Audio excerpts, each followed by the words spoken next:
কোয়েলের নোংরা উদ্দেশ্যগুলোকে আরও বেশি উস্কে দিতে এবার কোয়েলের প্রতি মিথ্যে সহানুভূতি দেখানো শুরু করে দিল নীলু। হ্যাঁ বন্ধুরা, ভিডিওটা লাইক দিয়ে দেখতে থাকুন। নীলু যখন অনির্বাণ এবং রাইয়ের কথোপকথনটা আড়ালে আড়ি পেতে শুনে ফেলে, ঠিক সেই সময় নীলু বলতে থাকে যে দিদিভাই একদম বেশ হয়েছে, কোয়েলই একমাত্র পারবে তোকে জব্দ করতে, কারণ তোর তো অভ্যেসে পরিণত হয়ে গেছে সকলের সংসারে ইন্টারফেয়ার করে সকলের সংসারটাকে একবার তছনছ করে দিতে।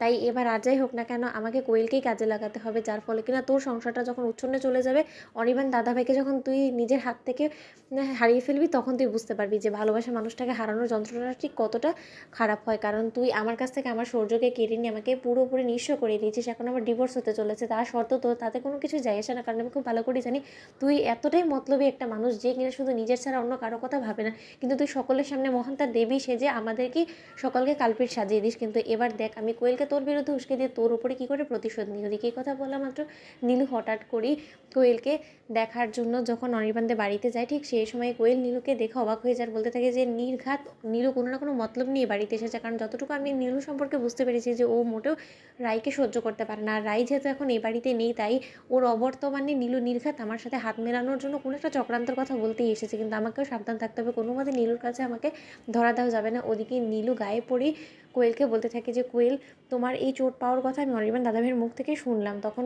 কোয়েল বলতে থাকে যে আচ্ছা তুমি এলে রাইকে নিয়ে এলে না, তোমার দিদিভাইয়ের সংসারে তোমার দিদিভাই নিয়ে, জানো তো বাড়িটা বড্ড বেশি ফাঁকা লাগছে, আমি ওকে বড্ড বেশি মিস করছি।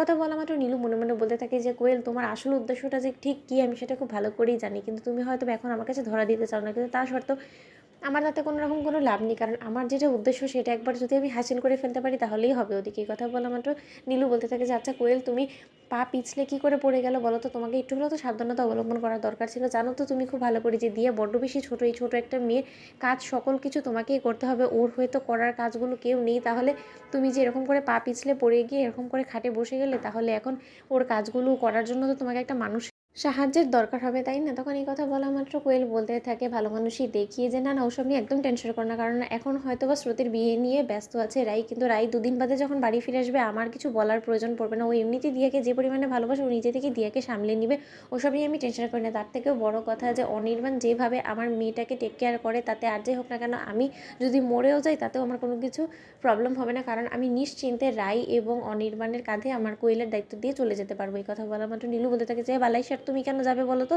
যদি কারো যাওয়ারই হয় তাহলে সেটা রাই দিদিভাই যাবে, কারণ ও এখানে উড়ে এসে জুড়ে বসেছিল অনির্বাণ দাদাভাইয়ের জীবনে, কারণ অনির্বাণ দাদাভাই তো সত্য কথা বলতে ওকে কোনোদিনও ভালোবাসেনি, কিন্তু ও গায়ে পড়ে অনির্বাণের দাদাভাইয়ের মনে ওর ভালোবাসাটাকে জাগিয়ে তুলেছে। যদি সত্যকার অর্থে বাড়িতে কারো অধিকার থেকে থাকে সেটা একমাত্র কোয়েল তোমার, তাই তুমি তোমার অধিকারটাকে বরঞ্চ বুঝে নেওয়ার চেষ্টা করো, সেটা তোমার এবং তোমার মেয়ের জন্য ভালো হবে। তো বন্ধুরা ভিডিওটি ভালো লাগলে লাইক এবং শেয়ার করে সাবস্ক্রাইব করতে ভুলো না।